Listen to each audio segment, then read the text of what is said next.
Drop a low.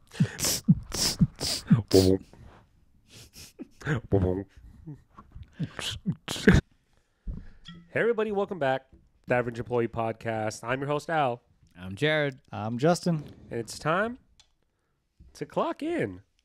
Wedding style.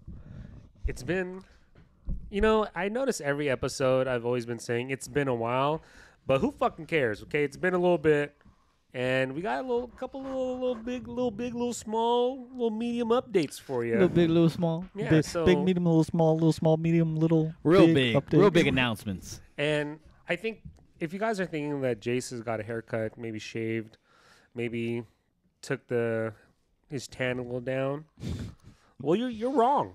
You're wrong. Because this is not Jace. And we're going to get to that in a little bit. But the first thing that we want to talk about is somebody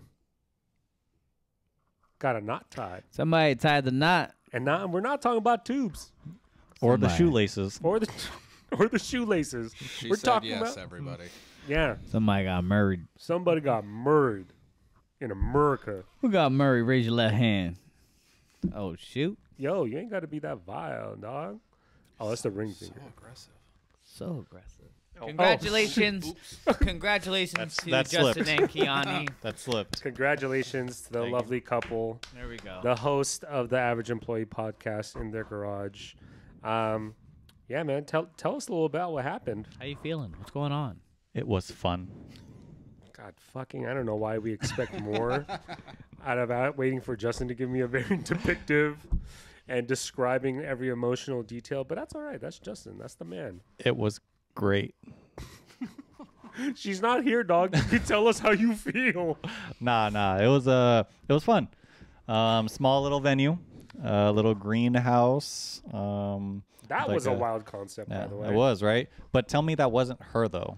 You know what I'm saying? Like nice and, it was intimate. definitely like Gotcha. like her type of like venue and like Yeah. kind of what she would want it. It was great. Small. I think there was no more than 75 people there. Made everything work. Food. When What- people tell you that weddings go quick because you're taking photos and just nonstop, they are not lying. That shit flew by. I literally only had time. I went to go get some food. I grabbed one chip, dunked it in the soup, and was like, "Oh, I'm getting cold." Ate my chip. Had to go take more pictures. So it was like nonstop. We were a little bit behind because of somebody, but not too Wait much. a minute. But Wait a minute. no. Wait a minute. Who was it? Somebody to my right, and it's not you. Yeah. Had to be Had to out. be me. Had to be out. I was in my barong setting up, which was a wild thing to see. Too many Hennessy breaks. You might not be wrong. Is that why that bottle's almost gone? Speaking of today's No. sponsor, Speaking of today's sponsor, hello. A sponsor. So wait. Who, Speaking of today's sponsor is the Hennessy. what, It's, what delayed it? I don't even know.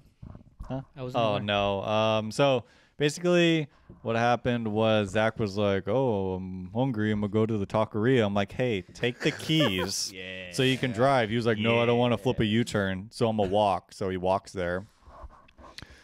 I call him how many times? 8 times. He doesn't pick up. No, it wasn't. Here, let's bring look. that shit up. I answered it every time. You know what's even funnier? So like me, Jeremy, and AJ were drinking. In I the called you parking lot. 9 times before you picked up. Just see Zach booking it with a Doritos in one hand and a bag of food in the other. Mine Validated. shows 9. I see 6. Mine shows 9. All right. Anyways, Whatever but he the wasn't. He group wasn't wants, that. right? To be fair, he wasn't that late. Cell reception's very bad in the mountains. I just needed him to get there so he can get dressed because the same area where Kiani was getting ready, or where we were getting ready, is where Kiani was getting ready. So I just wanted him to get dressed there, and they were like, "Oh, we need to get dressed." So we're kind of on a time crunch because we're a little bit behind, not too much. We took like a little bit of photos prior, so that put us a little farther back. But then that also like took more like those photo time later. So Yeah. that's kind of what put us back too. So everything was like fine, like timing wise. You just had to shift things around. Correct. So that's what made it feel like we were a little bit behind, but everything was great. People there, I feel like we all had a good time. The photographer was great. We'll try to get some photos out later.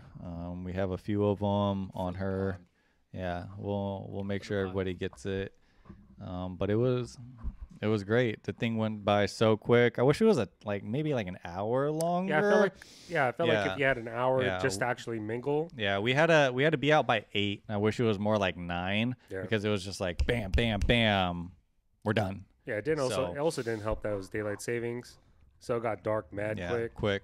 So that was November too. Yeah. Yeah, that was the hard part too. Golden hour. So we had literally a 20-minute window of taking like all these photos with like specific people. Yeah. And we were like, we need to go. Everybody get the fuck Where out are they? the Where are way. they? Where are they? We need them now. And then my brother was eating at the time. So he had his plate made. They took it from him, made him go. And then like 10 minutes later, I'm like, see, this is why you needed it, because the sun was down. Mm-hmm. So I was like, this is why we needed you right now. He's like, no, I don't have the same plate, blah, blah, Yeah, blah. my I'm plate's like, cold now. it's like, it's okay. His girlfriend took the plate. He was just fine. She might have ate the food, but that's a different story. It was funny. I wish we had like an hour longer. Would have helped the cleanup go by a little bit smoother and stuff. But everything went very smooth. I don't think there was really an issue, but it was great. It was great. Shout out to Kiani for all the planning because, God forbid I didn't help for anything. Justin's Yeah, like, it was I'm a just good here. time. Yeah, this looks cool. I'm just here so I don't get fined. What's the highlight? What's the highlight of the wedding, Justin? Highlight of the wedding. The vows were pretty funny. Yeah. Yeah. They were agreed. Yeah, Agreed. tell me she's not perfect for me because in her vows she put hey boys, I know. That's what she said in her vows. So That brought the house down. shout out to her for that one. Both of our vows were pretty funny though. Yeah. So it worked out. So that was probably the highlight. That's what I was kind of like you have something planned and you're all prepared, but you still get like a little nervous for it because you don't know if it's going to be like your goal is to make it like cute and funny, but in your head could be different from somebody else's head. But without a doubt. yeah, it worked out because they were laughing before I even hit my punchline. So I was like, all right, we're in a good spot.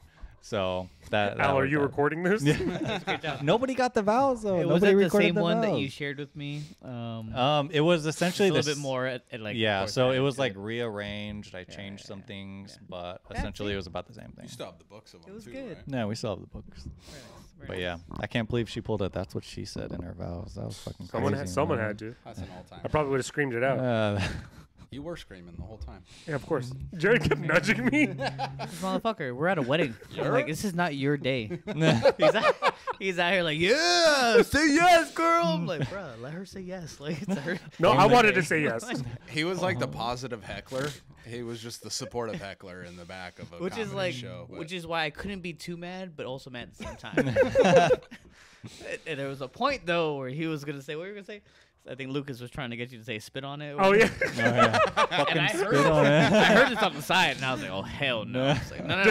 I have to shut that down quick. Just be like, yeah, just say it. That I one's not shut that coming one down out. It quick. was a quick jab in the back. No, I was like, oh, yeah, I should say this. Thanks No. for that one, Jared. That one was taken a little far. everything else was perfect. That's what Kiani said. That all your shout-outs were perfect because if it was too quiet, then it would have been awkward, and that's not us, right? That's not the crew. You guys were, we're loud and proud. But that last one, I was like, no. So, See, sometimes I got to go ham, but sometimes I don't know when You it's just got to too know much. your limits, right? Here's the line. That one was crossing I was it. standing That on was it. the fucking- See, that was like the hard part about making the vows, right? You have to find that median of your humor and like Everyone else. I took it from Wedding Crashers, right?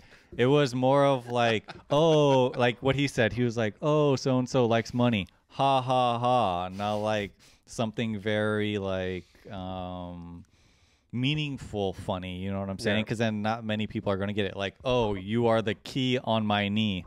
People didn't get that until later on, Right. where her name is Keone, which is key on knee. So we have a tattoo of a key on our knee.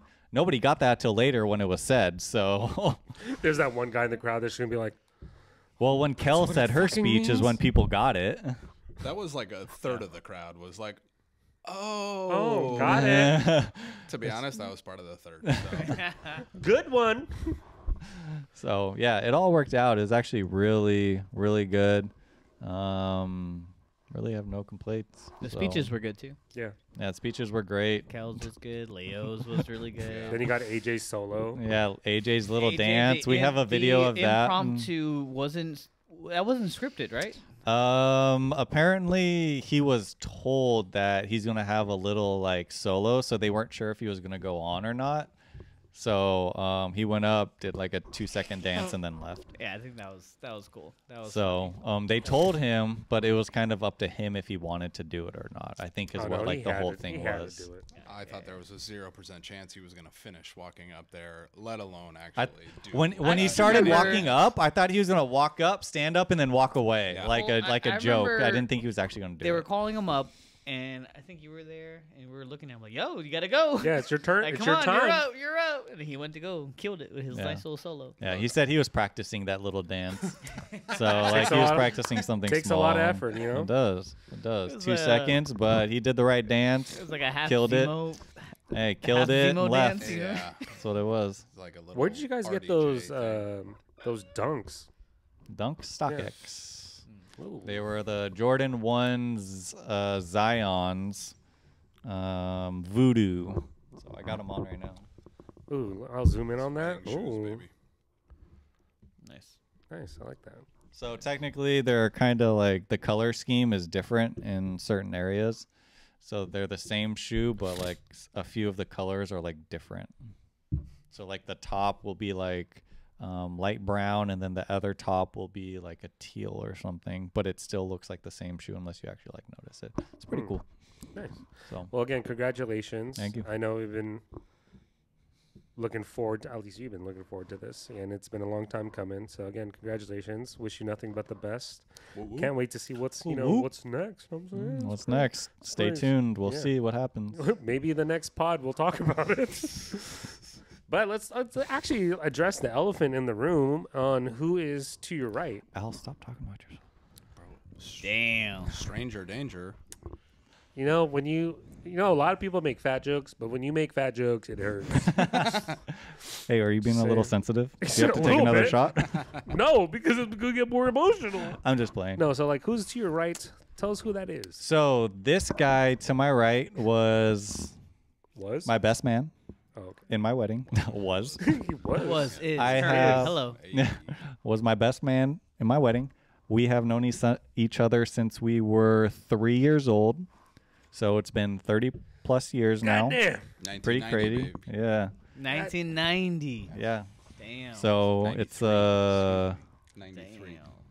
yeah, Goddamn. 93. Shout out Los I was Cerritos. 2 years old. Brookvale, what's up? Yeah, shout out Brookvale. Don't Brookvale. shout out Thornton or American High School. They don't deserve it. True. But yeah, this is Zach. Yo, yo. Hello, I Zach. don't know if I want to give legal name, but we're just gonna go with Yeah. Zach, Zach's not fine. Zach, Z-A-C-H, Zach, Z-A-C-K. Who in the world pronounces it like that? No one, but they should be pronounced that way. Zatches don't deserve to be called Zach. Yeah, we had a whole thing about this. Don't get him started on the Zatches. No one needs to hear that conversation. It's okay. Because we don't talk about it. So you're ZACK. Z-A-C-K. Actual Zach. Zach. My mom said, your name's Zach, not Zach. That's why you spell it Z-A-C-K. Oh, very nice. Very nice. Smart. So I've been calling Z-A-C-H as Zach for my entire life. You know, phonetically, you're not wrong. They hate it. Good. Yeah. Should look in the mirror and they should say it. Zach. Okay. You guys are about to lose a bunch of Zatches. Whoever's listening to this is I gonna- can't wait till I run into a Zach. I cannot wait. It's just gonna be a new hire. Zach. It's Zach. No, it's So not. Zach, Don't lie. Not anymore. show me your birth certificate. He'll be sensitive about it. I can already promise you that much. It reminds me of like the was it the Keenan and Kels? Aaron. Jake Quellen. Jake Quellen. What is it, Balake? Balake. Oh, Balake is. I can never That's say such the name. a wild. I can never say the name Blake again. I just like if I'm calling somebody named Blake. It's, I've taught in the inner city for 22 years. What is it, Balake? But Zach, welcome to the Average Employee Podcast. thank you. We've been talking about this for a while. So Yeah. it's real I nice think ever to since finally we be started. here. The start. So before the start of season 2, me and Al had a whole script of like 15 pods that we had, and technically Zach's was supposed to be like number 3 or 4 on it. That ship fucking So- sailed. So it's been a while. He's been busy. Tell us a little bit about yourself. Where you live. Crazy shit. I now live in New York you City. live? What's your social security number? Yeah, debit card number. 555-55555. Test it out. It'll work for my credit card application.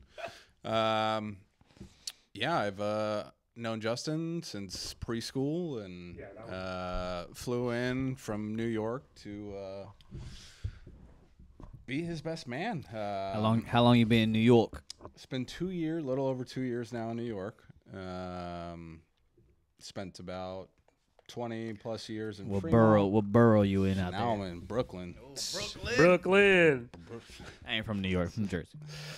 So I lived in the Lower East Side for the first 2 years. We just my fiance and I just moved out to Brooklyn a few months ago. Nice. Just kind of food and beverage is kind of my fiance and I's life, and it's been our professions for we're each about 10 years in at this point. So You trying to get out of it, or Where were you prior to New York? before I moved to New York, I spent almost 10 years in Arizona, off and on, little college. And then my parents retired, and I think everyone here knows how expensive the Bay Area is. And just bless our wallets, please, Mr. Beast, please, Somebody please. bless it. I was so determined to stay in the Bay Area. I was like, I'm staying with my friends. And then every week that got closer to my parents selling the house and moving to Arizona, I realized it would All right, I'm going to see my friends later. terrible mistake. I can be back here in 2 hours on Southwest, so that's just gonna have to be how it goes. And I could kind of struggled to find a direction for a while, and it's kind of one of those things. My sister's neighbor was a head chef at a restaurant, and Nice. season, so like peak times in Arizona for restaurants are like March. Spring training's going on in What are you training Scottsdale for? and all over Phoenix, baseball. Oh, So it's their little warm up for the season. So half the league spends in their Arizona? time in Arizona. Isn't it hella hot? In March, it's beautiful. Oh, okay. It's perfect. It's like it's not like It's only bad like 3 months out of the year. But when it's bad, it's bad. June, July, August, it's like 100 days of 100-degree weather. ugh. Yeah, not great. It's like a I was microwave. out there in that. September's not fun either. Yeah, I'm gonna look like Slim Thickens after. You know what I'm saying? Shit. there in August. You basically don't leave the house from 8 a.m. Ever. until about 8 p.m. Jeez. You stay inside or you stay in your car, you go to work, you do your thing. But Unless you have a pool. if you want a sunburn in Yeah. about 9 minutes, because it's gonna happen. And it's wild. I think I got enough melanin. You don't Melanin. get sunburned. Melanin? Do you get sunburned? Melanin? You get sunburned? No. melatonin. I don't know what that is. Well, I do. What'd get you call me? sunburned, What'd you call me? Like lobster Sunburn. No, I got the good skin. It burns and then tans after that. Oh, you get sun kissed. Yeah, I get Oh, that's that. good. I get That's the good. The sun's like, I get that good little. 'Cause I know some lobsters. No, God damn. no. That Portuguese in me runs real deep. Nice. now I'm gonna call people that are sunburned lobsters now. They don't like that, No, I've never knew that was a thing. Was but that? it's very fun. Yeah. Enjoy. It's hilarious. Welcome to the new Love world. poking fun at people. They'll enjoy it. Oh, that's how bullying feels. But also poke them Don't too. bully though. Don't bully. So, It's not always bad. so tell us what you do for work. Right now I'm calling it funployment. Employment. Oh, he's on the Jared train. just got off of that. Fun employment, baby. We support that. We He love just that. got shit. off of it. We love that. So, But prior to that, Tell us what. Prior to that, I was beverage director and AGM at a restaurant in the West Village called the Golden Swan. Damn, that title fucking hits hard. If you can give us a brief daily, like what you do on your daily A basis. little at work. breakdown. Yeah. So Like on a resume, give us your objectives. part of This is an interview now. Yeah, I mean, I wasn't prepared for this. Do you have answers to this test? It's in the notes. Did you read it? So, essentially, as my main focus in the role, whether that was what they wanted or not, was as beverage director.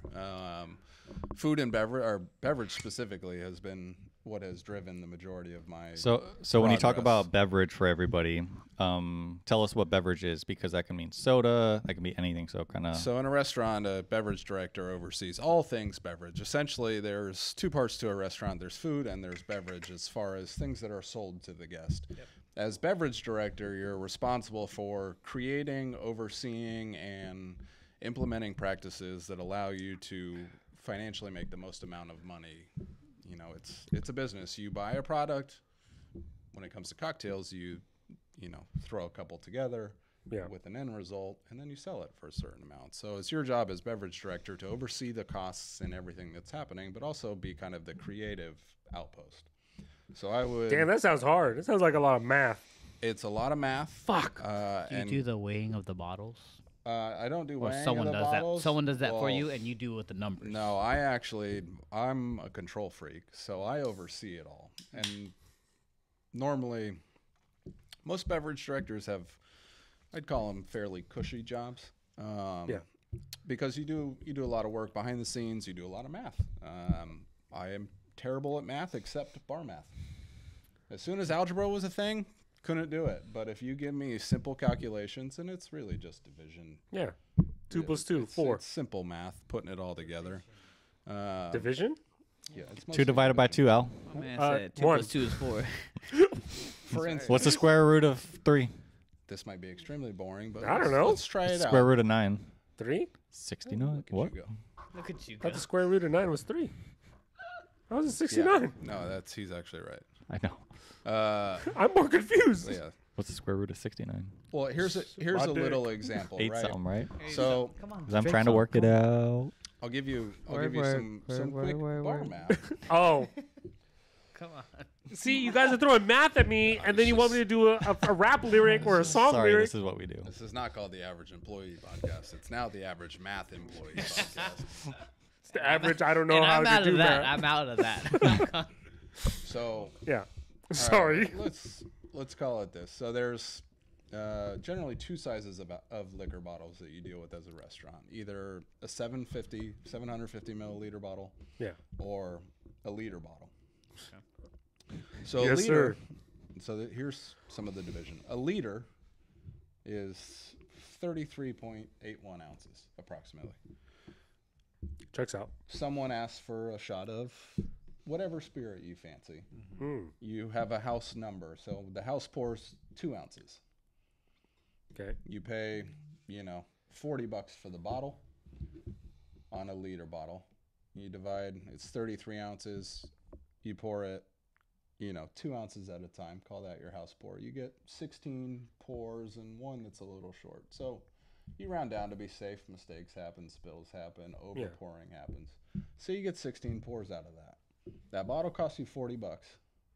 How do you make the most money on it that's fair and that makes sense? Out of those 16 pours. Exactly. So that's what you do with that, but then you have to do that across the entire program. Jesus Christ. So when I started, I built this program at my last spot from the floor up. I decided every single bottle of liquor that was in the building. Yeah. So I had to price the whole thing. Jesus. Then you have to start getting into how you develop cocktails, Mhm. and then you start working in micro kind of fraction work. You're like, all right, this cocktail has 5 things, 2 things at an ounce, 2 things at half an ounce, 1 thing at a quarter of an ounce. That's a lot of numbers. Do you do that before you make the drink? Just because, what if you do it, mathematically, right? And then it just tastes like shit. So for me, when I create, I have a flavor profile in mind, Mm-hmm. and then I find the spirits or juices or syrups Sure. that fit together to give me that end result. Oh, okay, got it. So something I created early in my career tasted like a strawberry kiwi Capri Sun. Oh. Ladies and gentlemen, I don't know if it'll get you fucked up, but that sounds like that'll get you fucked up. It was fire. So I went, how do I get to that point? Yeah. So the owners that I had at that point loved Hawaiian Suns. Ooh. So we had Hawaiian Suns in our beverage program, and one of them was a strawberry lilikoi. Nice. I like how he said that. So I infused vodka with kiwi. Oh. I hacked up a ton of kiwi, threw it in vodka. I let it sit in the walk-in for, call it 3 to 4 weeks. Time out. You're making the drinks, like you're creating the drinks for these places. This was a long time. This was something I did a long time ago, but it was the first time I was able to create something. Gotcha. Oh, so you're low-key mathematician, a mixologist, and a fun haver. So, yes, but I hate some of those terms. Fuck. I hate being referred to as a mixologist because at the time when I was first doing it, Yeah. it also carries like a really pretentious, like, Yeah, are you guys looking for some notes of nutmeg? How I about need a smoky fucking note? curly mustache and Always stupid wearing a haircut. vest. Yeah, I mean, it's just, it was a connotation that I really didn't agree with. I called myself a bartender for a really long time because I tended to a bar. Not wrong. You came to my bar, I wanted to tend to you. You're here to have fun, I'm going to show you an experience. How you do that is, guide them through the things. Yeah. Now, I mean, the grown-up mixologist is a beverage director because you got to take care of the math. You got to make sure your place is making money. Yeah. The way I describe it is that I have, as a beverage director, I have 3 objectives: to remain true to myself. Ooh. So I'm serving products that I believe in. Right. That I can make a product that makes money for the business. Smart. So no matter how you feel about an owner as someone in the restaurant industry, whether you're there just to make money yourself or whatever, it's kind of a byproduct. If you don't make money for the business, it's not going to be there anymore.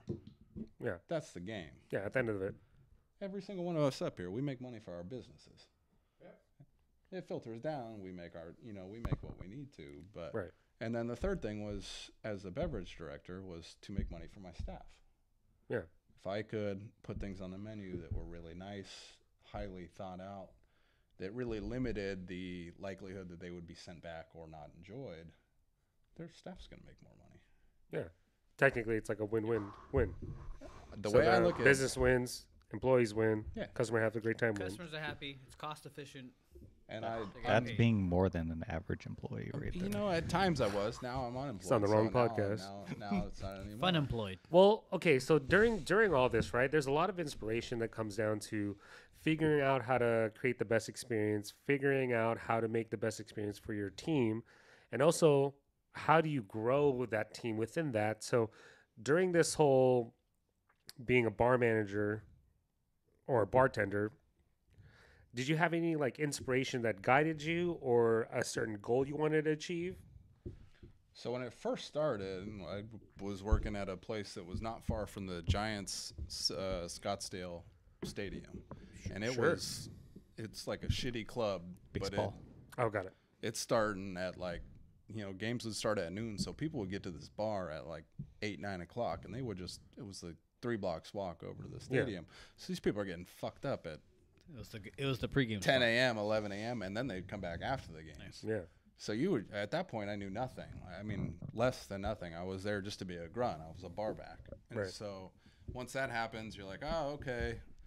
When spring training stops happening in Arizona, the restaurants, it's a little different now, but back then used to die. And so Kinda then makes it was sense. like, well, shit, now I'm not doing anything. I'm also making no money because my starting salary at the time was $5.05, if I remember right, an hour. That was my hourly pay. God damn.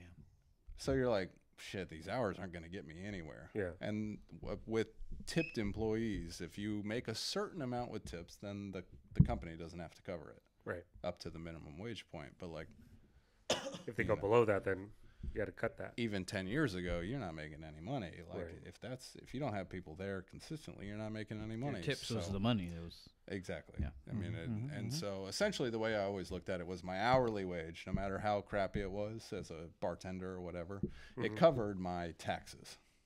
So you basically lived on your tipped wages. Right. That's not really a way to live with no employee, like no guests. You're not really making any money. Yeah, So you're no like guests, scraping by. no guests, no tips. I was, I worked with a couple of people, and working hard's not super complicated. So I worked hard, and a couple of people were moving on to a new restaurant that was opening, and I ended up getting a job there as a bar back and just kind of a grunt. And Just kept it moving. yeah, it's one of those things where like that was the last job that I took kind of unconsciously. You know, the crazy Got it. thing about when you say like, what you work hard, it was like, it's just a natural thing, right? You Yes. you worked hard. It's not rocket science. Not this new generation. Oh my God. I don't. It's There's some good. I have yeah. some good new hires. Yeah. Like there's good people that really want to work. But I'm telling you, I've seen some of these new generation people applying for work, and it's like, What do you mean I gotta work? I'm applying for this job, but I can only work Monday through Friday in the mornings, and I have to have the weekends off. It's like, bro, what? Excuse me? There's a fine Yeah. line between. But I'm just saying, like, we I would understand. we Yeah. would jump in, do what we got to do, and go about our way, depending on what you're applying for. Like retail, you're not gonna have those options. Yeah, we've been getting that a lot too. In my work, even like new nurses or even new therapists, they're just like, oh, I got this and this going they're on. like, in my life. oh, I only want to work part time. too. I'm like, you just graduated and you only want to work part time. Why'd you even go to school if you're gonna work part time? The whole goal is to work full time, right? No, if you it's don't fine. like it, It's fine. Joe Biden's gonna pardon it's my just like I don't understand. Please pardon the It's, Like, I get it's it. so There are weird. The new goal is to ways. work part time, and you're just like, what? The I mean, I'm not new ways. I don't There know. are I different don't know ways nothing, to make money, but like if hey. you're applying for a job, like do the fucking There's a. do I the mean, job. look, I think a lot of it comes down to the mental job. health more than anything, about people that want to take care of themselves and like do things outside of their work hours. But like that has to have a foundation. I mean, it also requires a it's more healthy they don't wanna workplace, work. which a lot of places, That's what it has to do. a lot of places don't have healthy work environments. yeah. Like that's finding a place that's like welcoming. How many times in your careers have you said, "I hate my manager"? Like to their face. At like almost every fucking restaurant, like or excuse me, almost every single I job. think You're I've like, only had maybe one manager. I was like, no, not hate. Hate's a strong word. You dislike them very Dislike much. Whatever. A manager, maybe one, and I've had a Like few. if they were, I've had if that manager was in a everyone has fight different- of course. and they were getting whooped, would you help? Wait, one more time. If that manager was in a fight and they were getting whooped, would you help? Would you What's- walk who the am I other way, helping? or would What you side? help? Exactly. Who am I That's- helping? What Was side? was I on clock or was I off I'm- clock? Am I clocked in? How many times would they get hit? before If you I step like in? them, I might step That's in. the real question. If I didn't like them, I'll call 911 and What's the let, ca- let what's them the get camera there when they angle? get there. Did the camera see me hitting them? Look, I'll tell you this: most restaurants are structured with 3 managers, at least, Yeah. and that's like an individual location, not counting corporate people, regional people, Right, right. whatever. But most restaurants have a GM in place, an AGM, and a floor manager, and that's kind of like the minimum for how these places operate. That's usually how it is. I've worked in, I've kept jobs for considered in the industry longer than most people. I've, 10 years of this, an average of a new place every, let's call it year to 18 months. 3 times each place. I'm looking at 40 managers I've worked with over the last 10 years. That's wild. Are there any of them that like stick out in a positive way? Or, like, Oh, they were for really good? sure. And the second job I ended up taking, he's from Jersey, so you'll like this. His name's Bill. He Keep it real. We're just trying to work. he kept it very real. But look, I put my head down when I got there, and this restaurant did great business in Arizona, and they're still going today. Which a lot of places, I've worked for several in Arizona that aren't going anymore, but one of them really sticks out. His name's Bill. He was that old school East Coast. I call him an asshole because he was fucking hard on you. No filter. Straight up. None. Why, He, like, why, What's why, HR? why beat around the bush when I can just tell We you used what to it joke is? that- Why beat around the bush when I could just beat you? Wait, we probably don't want to say that. That's not what he did? we used to joke that he was HR. And if you had a problem, go talk to him. And it's like, fuck, all right, it's not a Yeah, problem you're right, anymore, you know, like. You're right. I could just fight this customer. It's okay. But I was talking, you know, I got in, I put my head down, I worked hard, and he went, look, do you want to bartend? We'll teach you. And because I didn't know anything at the time, he had kind of this blank slate, which is kind of an interesting thought experiment for, do you want someone who's worked at, you know, less desirable places, but have technically done the work? Or do you want people that are a little bit greener but have the right attitude? And you can kind of mold them in the way. I take that second. I take the latter. Can you show me, like, and what did I do, right? I got into it. I kept my head down. I worked hard. And I proved it. It wasn't like I did it for a week and it was like, hey, promote me or I'm gone. I put my head down until the conversation came up organically of like, hey, do you want to bartend? We'll teach you how to do it. And then I went through my lumps. Like it took a while. I was bartending and pretty much exclusively on brunches, which is horrible. Anthony Bourdain had a thing that said, someone was asking him like, oh, what would you do if you lost all of the fame or whatever? And he was like, I'm never worried because I can always go work brunch somewhere. Yo, I love brunch. Brunch is sick. But they also make bank. They should cost a lot of money. The restaurants do. Mm-hmm. But you're sitting there I'm still thinking gonna like, pay it. I got dinner tonight with my partner or whatever. I got, you know, maybe go take a little nap, but it's brunch, so you had a ton of eggs and bottomless mimosas for $25, and all of a sudden you're tanked. You're not thinking about taking care of an employee. You're thinking about how soon you're going to be able to get that nap in before you got to go to dinner that night. Most of the time I sleep through that. Brunch is nasty. It's brunch. Working a brunch is not fun. If I ever have to work a brunch again, something went bad. Right. Like, or I fully restarted. That's like one of those things where you're like, you know what? I got to take care of my business right now. But you do that for a while and kind of cut my teeth. And then all of a sudden, the Super Bowl was happening in Arizona. And we had a handful of females that... Football. I got that part. You got that one? Just making sure. I'm so proud of you. You know Why what isn't Super it Bowl called was? Super Football? 'Cause that just sounds That's a pretty dumb. good question. Super football. Yeah, because then when you say soup, oh, it's not Super Bowl. Never mind. Sorry. Have you ever Super heard Bowl. the term dropping the Browns off at the Super Bowl? Do you know what that means? Just taking shit, right? Good job. That was a football reference too. Okay, so if someone isn't brown, can they say dropping off the kids at the pool? Yeah. You ever hear someone say I gotta release the prisoners from Azkaban? Oh my I god! haven't heard that. You're Oh my god. Expecto Patronum! good shit. Expecto Patronum. Ooh. Hey, nice. Drop the kids off at the pool. So drop the you- Browns off at the Super Bowl. So one thing that like kind of like pulled my thought from when you were talking about like your experience is Bill, right? Would you say that Bill was the one that mentored you, or he's the one that saw the potential in you? I refer to him as my mentor. Okay. Nice.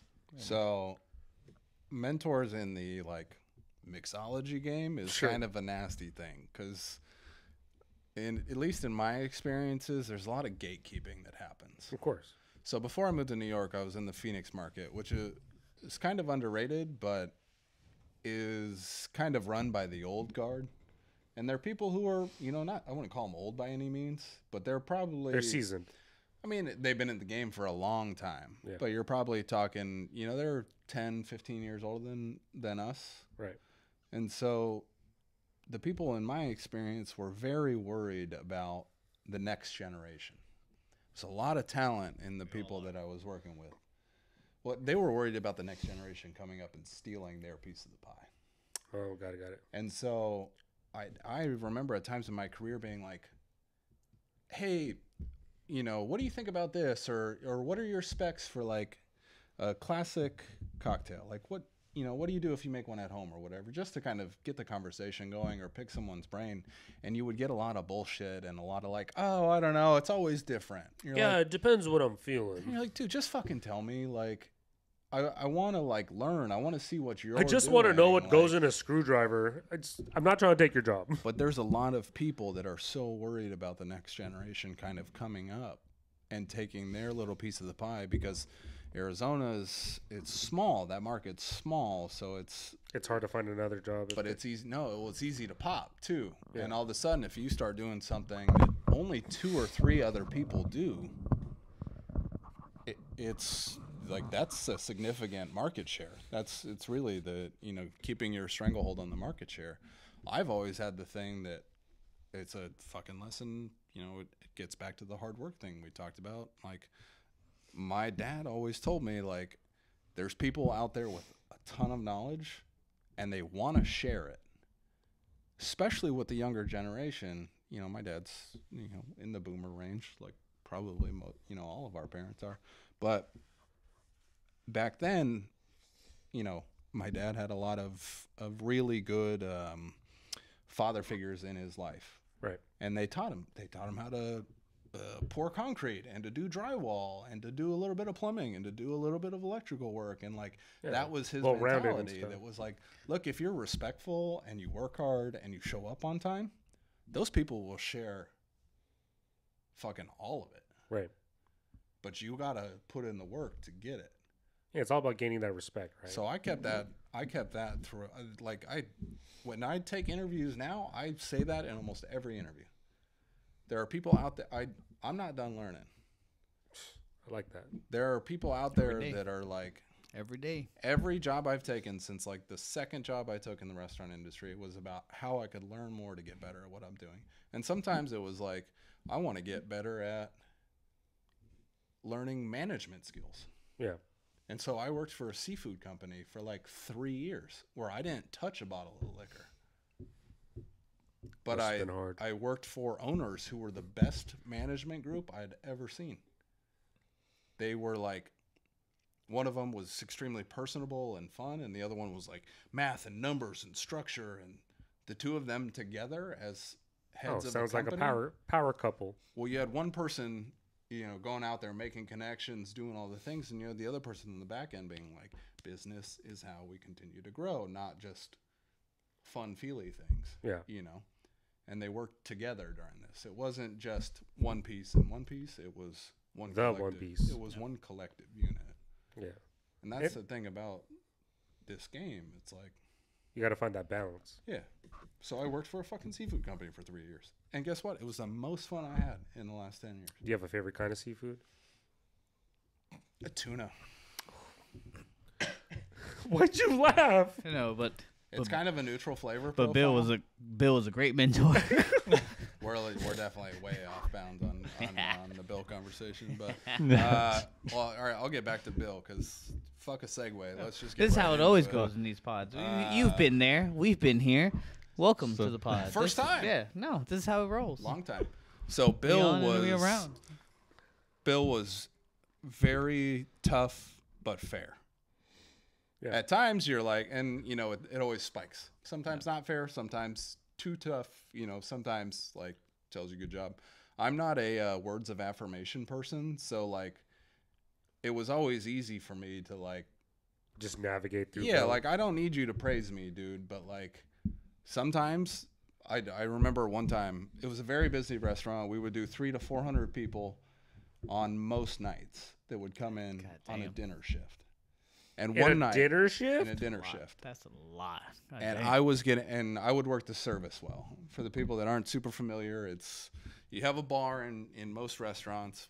Generally, there's one bartender that's dedicated to making the drinks for all of the people dining there. And then you have the other bartenders who handle the bar top or whatever. Yeah. It's all dependent on the size, right? Some restaurants are so small, that's one person. Sometimes, like there's 4. That place I worked under Bill, we had 5 bartenders a night. Oh. On Fridays and Saturdays. Goddamn. But one person was in the well. You're working the service well. You're making all these drinks. You'd be pulling these the printer would print out tickets for what the servers would need. And you would pull tickets up that are 6 feet tall. And what I loved about what Bill did is he stood on the other side of that well and he went, give me those tickets. And he would slap them down in order, bop, bop, bop, bop, bop, all the way across and would make rows of them. And then he would start calling out the drinks that I had to make. So one night I'm in the middle. There's 3 rows of tickets down. I'm getting crushed. I don't know what's going on. You just turn off. A switch stops and you're just limbs. Autopilot. You're just autopilot. Yeah, and of course you have to, this is years of memorization, study, and focus. You have to this takes a long time to hone and to do right. And I forgot to put sugar into one of the cocktails. It was a spicy chartreuse margarita, and I forgot to put sugar in it. What'd you call me? Chartreuse. Chartreuse. And don't you that a fucking flower? forget. Don't you It's a- fucking forget. Yeah, it. you don't forget that word. Don't you fucking forget that. Chartreuse. It's a French herbal liqueur. Yeah, that's what you are. Listen, so it's I don't know why that hurt. What are you? What are you, Al? Chartreuse. That's right. Deep. Get a little deeper than I thought. chartreuse is literally a shade of green. Fuck. People will refer to it as chartreuse green, like Good. that old. Good thing he's That, colorblind. this is not chartreuse green. I was like, no, this No. is black. That's lime green. So it's made by French monks in the Alps of France, and only a couple of people know the actual recipe, and it's like France's secrets. They're like not allowed to travel on the same plane. It's like wild shit. Oh, wow. French monks, they're very secretive. I didn't even know there was French monks. So monks talk. look, this cocktail needed some sugar because it was a little spicy. It was tart. Yeah, I forgot to put the sugar in it because mistakes happen. He tore me apart for the next 4 hours that night. Oh, you fucking asshole, fucking up my drinks. He was in his 50s at the time. I was 26. Anyway, I'm going to have to hop back there and start bartending again because you can't get my shit right. He tore me apart the entire night. Goddamn. Oh, I can't even remember how to do this fucking right. I don't know. It tore me apart. But guess what? You got through it. A, I got through it. B, I never made that fucking mistake again. One and done. Never made that mistake again. See, the thing about putting fear in someone is that people think has a negative impact, but we can both see fear is sometimes good. It's like a fear and respect, though. You know. Oh, well, I was just going all Well, fear. And look, be all. when my shift started the next day, no word. No problems, no nothing. You made a fucking mistake, don't do it again. And it was that old school, like East Coast honesty, Jersey, New York thing that was like straightforward, to the point. Sometimes it was a little. Hey, you fucked up. Here we are today. You did great. Let's move on. Sometimes it was a little rough around the edges. don't fucking do it but, again. Like, you keep going. You're like, Yeah. all right, you fucked up. Don't do it again. What the verbal assault that happened that night? You're like, well. I hope it doesn't happen again. I mean, more than anything, you're like, I don't want to do that again. So you're like, fuck it, be better. I knew how to make the drink right. yeah. I fucked it up. But do you think in today's world, right? Do you think that would still fly, or like now we have to always tiptoe around like the feelings part of it, right? It takes the right type of person. Right. Do you feel that it also has to deal with like, I wouldn't say like the bond, but like the rapport that you have with that person, right? Like Bill's not going the to go up to like, relationship that you have with that employee. yeah, Bill wouldn't Yeah. just go up to like some random person. Or No. would he? I don't know. No, he wouldn't. Or maybe That he would. that takes Yeah, time. we don't know and- Bill. Hey, And fuck you. You fucked us up. at that point, I had worked for him for probably like a year. Yeah. That's a And long like time. I had been, I'd probably been bartending for, call it 6 months at that point. And when you're bartending for a person like that for 6 months, like that execution's not acceptable. Right. Makes sense. Do I think that flies with most people? No. Yep. But he also hires specifically with certain things in mind because he knows like mistakes happen. But don't make that fucking mistake. Don't make it again. And, how do I build a culture of people that are not going to, A, that are not going to make that mistake, and B, that are going to be able to handle my criticism. Right. The culture of people. That's a good way to phrase that. It's a really fine line. And you have to be a certain type of person to handle that. And if you're not, look, like, go work somewhere else. Yeah. So I worked for Bill. That shit was really hard. And then Look I at got, you now. Well, it got to the point where I was like, I gotta stop. Look at you now, I gotta fun employed. Fun employed, baby. No, but Honestly, it Bill comes down to, respects like, it because he always has the thing. He always has the thing where he's like, that guy's an asshole. Fuck him. And Bill will take time off working in between projects Yeah. to find the right project. He's a little older in life. He's done extremely well. He raised the floor of every place he was in a lot because he had put in the work previously. When you put in the work in a market like New Jersey and New York, and then you move out to the desert, he's been in Arizona over 20 years. So it's like you build up and you build up and you set standards for yourself that are extremely high. Yeah. The reason why Penny and I moved to New York is to put our skills to the test. We moved to the biggest restaurant market in the world. And we went, let's see what you got. I think that takes a lot of courage to take that leap of faith, right? Because some people would rather just be comfortable and exceed where they're at instead of actually taking that plunge to elevate themselves. So I think where I'm trying to get at is, what advice do you have for people that are just kind of like coasting? Because like there's people that are great at their job, but what advice do you have to those people that don't want to elevate that? I mean, shit, what do you want? Like, my advice is like, Find your passion. seek out and not fuck your passion. What do you want?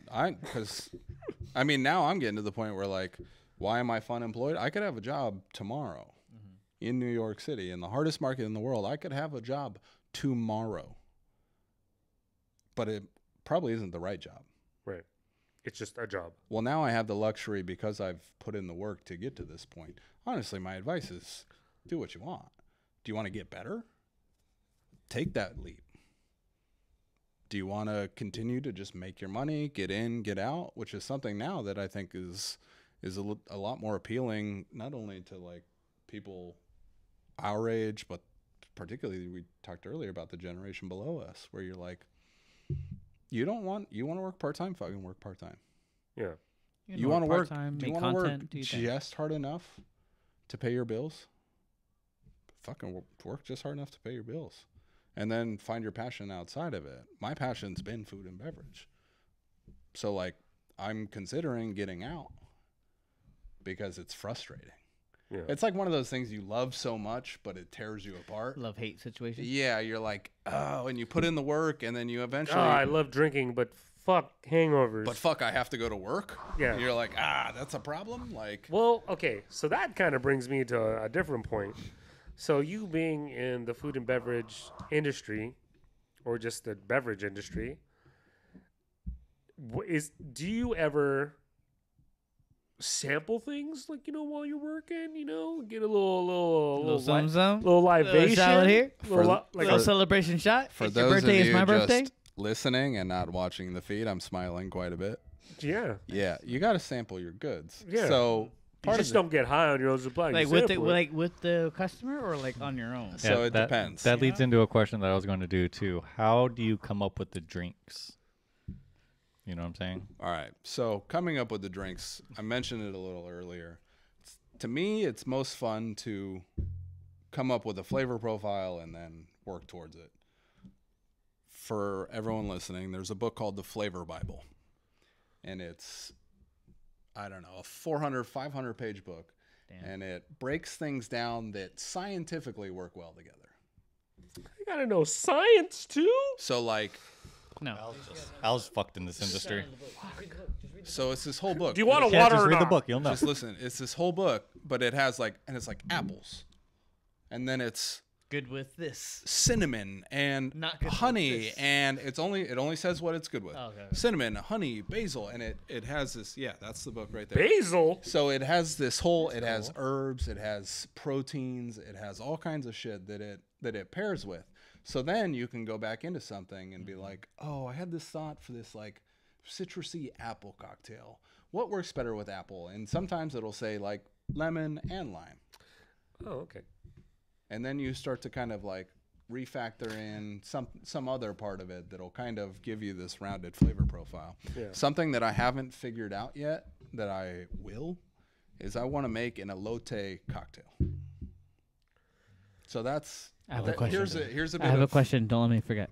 Here's a bit of my process on creating a cocktail. You have elote, right? So what are the main flavor profiles? Corn, There's corn, mayo. So you got a creamy thing. You have tahini, little sourness. a little sour. There's a little sweetness from corn itself, right? Lime, You got you got a little citrus. You got a little cheese in there. So you can kind of start to kind of break that down into different different sectors as far as what's happening. Hey, there's so like a cheese drink out there.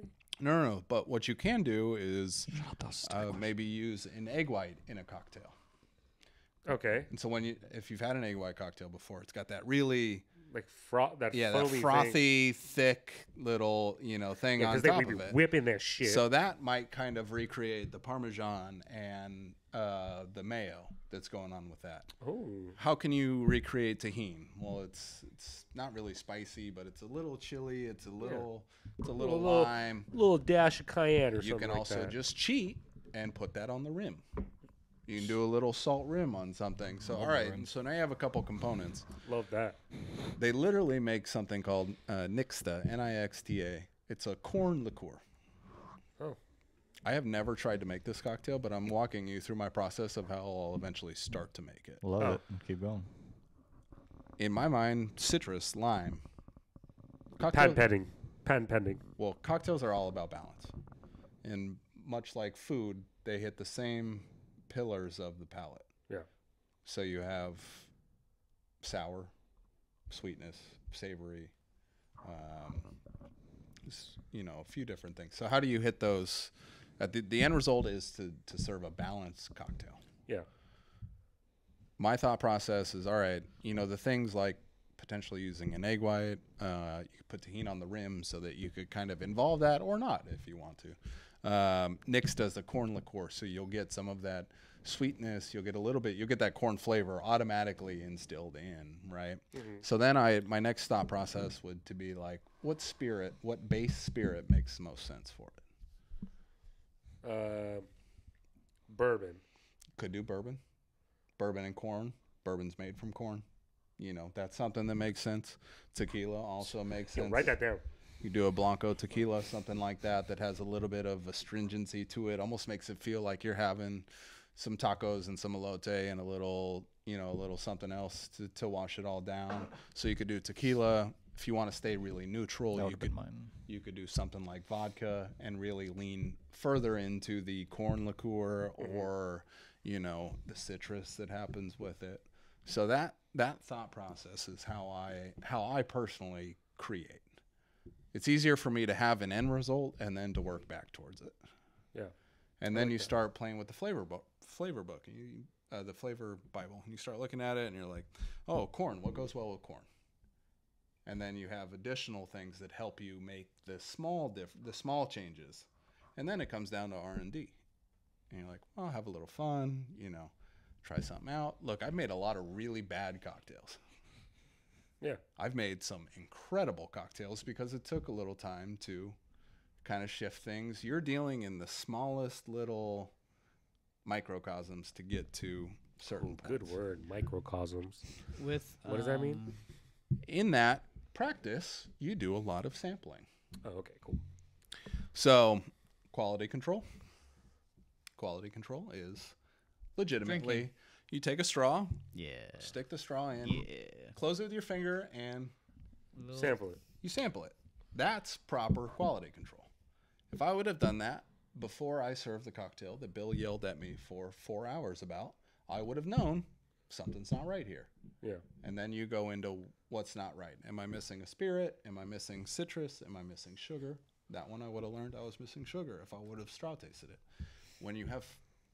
At that point, I was probably making 400 to 600 drinks a night. Okay.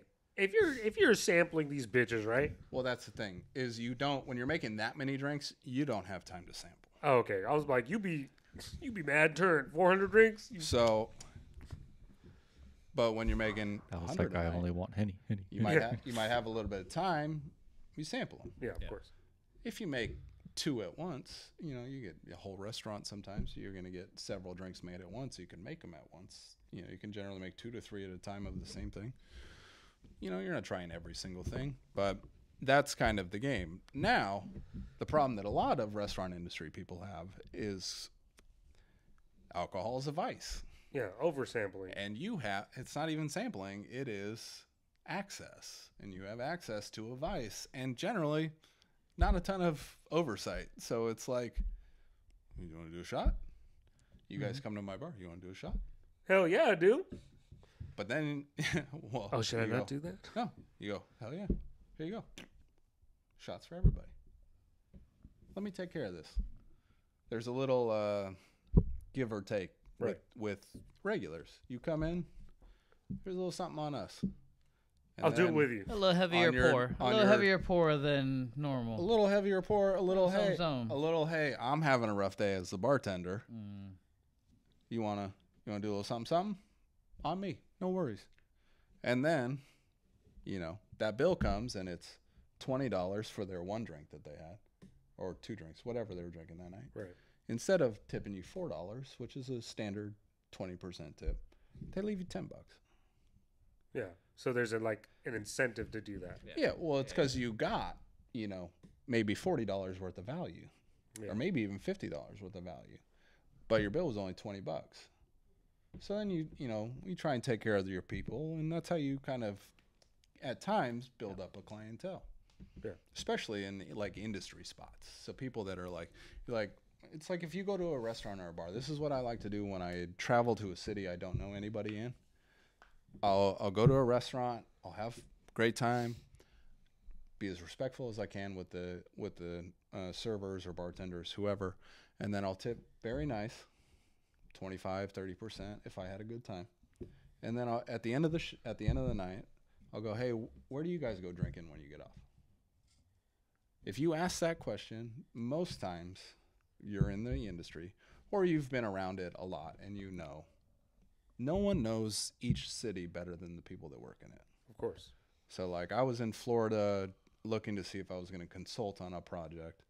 It was a bad project from the get-go. But my first night I went to a place, I had a tremendous meal, tipped very nicely, and then went, where do you go when you get off? I went over there. The Warriors were in the finals. I remember it was one of the years they won with KD, and I'm sitting there. I'm just chopping it up with whoever. I'm having a good time. I'm single and alone in a city, and that staff got off when they were done, and they came over to that bar because that's what you do. They took care of my tab that night. Nice. Shooting the shit. You're a stranger, and then you go, hey, where should I go eat?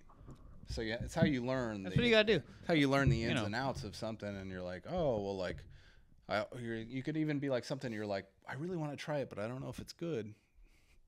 Shit, I found out the best spots in Fort Lauderdale that night. Even when I went back home to Guam, when I went to the bars, I was like, yo, what's popping out here? Like, what's going on tonight? It's a Friday night. Where should I go? And he told me some good spots. Yeah, it was good. It was good. So. Always go to those bars. Ask those people. I did have a question. Going back to creating those drinks. Jared, you have a question. Don't forget it. Don't forget your question. With technology advancing. Yes. Oh, AI. he went for the TED Talk question. AI. Yeah. Okay. Like, is AI involved at all in creating these drinks and creating the most beneficial, cost-efficient, like, mixtures or business models? Or like, hey, AI, make me this drink with these bottles that I have and these flavors, and what is the most cost efficient, and you know what I mean? Like, Sure. That I have seen any of not. that? No, I haven't seen or heard anything about it with recent technological advancements. I'm sure it's happening. Mm-hmm. I will tell you this about. I mean, I've messed around on AI a decent amount. Like, Nice. AIs don't have a palate. Yeah. So just based on the internet. all they can do is Google search. Guess what happens when I Google search cocktails? They're dog shit. Yeah. Yeah, just take 6 shots of Hennessy and a splash of Coke. You're great. You're good to go. You Yeah. have the How do you night of your find life. my- What Your happens? 6 shot of Hennessy, it all tastes like elote. Team. But it's like, what happens if they see the guy who's on Instagram who only makes fucking jungle juices. The fucking tipsy bartender. You know exactly what I'm fucking talking about. But that guy is very entertaining to watch. Sure, it makes me want to makes kill some myself every crazy time I ass watch it. drinks. It's jungle juice. He makes jungle juice. 7 bottles of triple Yo. sec. Yeah. Look, that guy, whatever that guy wants, the tipsy bartender can do whatever the fuck he wants. He's doing just fine. I don't have that kind of online presence. I can't really comment. But like, AI has access to that. AI has You know what I mean? access to all of it. The problem is AI has access to the good and the bad. Yeah. So if you were to go like build me a cocktail based on this, honestly, I haven't done it. Now I'm kind of interested to see what happens. Try it out. Let us I'll know. try it out. Try it out, let us know. I'll let you guys know whether I hop on like a Zoom or something next time we do this Yeah. again, or Or we you just know, go see you. Just like, just an either way update, a follow-up. we can do an NYC. Like, hey, business is booming. Yeah, we can do a AI hooked me up. but We out here, baby. Great idea, Jared. Or it's we're shit. we'll just you call know, the bar. Or you We'll- call it the AI bar. We'll call it AI bar. the last shit. That, Alcohol's the last shit inside? they had But- me made. And Alcohol's in that was Alcohol's the inside. backside bar. So part of I'm gonna Pat go betting. I'm gonna go back. Part of what first inspired me to kind of be interested in this was looking at old there's liquor.com's a website, and they'll show you recipes of all kinds of things. They'll write articles about old trends coming, old trends that are now new again. I mean, the liquor.com's a great tool for a lot of people, particularly when you don't really know a lot. I've gotten as far as I have in this industry for, more than a few reasons, but one of them is my palate. And the balance that happens in these things is at times